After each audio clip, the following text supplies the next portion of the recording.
Mga taong ipinanganak sa ilalim ng Taurus zodiac sign, ika-20 ng Abril hanggang ika-20 ng Mayo, ay kilala sa mga sumusunod na katangian.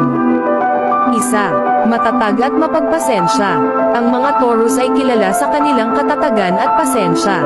Hindi sila madaling mainis o magalit.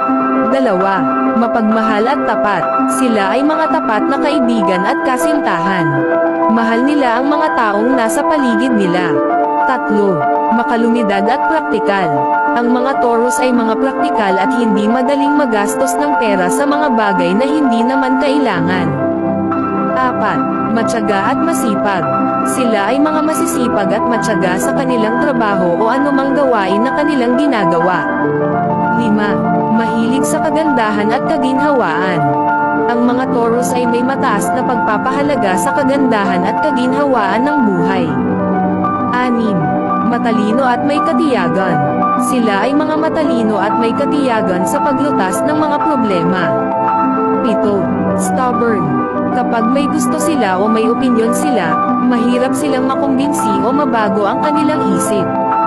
Sila ba ay mga katangian na gusto mo sa isang tao? At kung may mga gusto ka pang malaman ay huwag maiyang magkomento sa baba.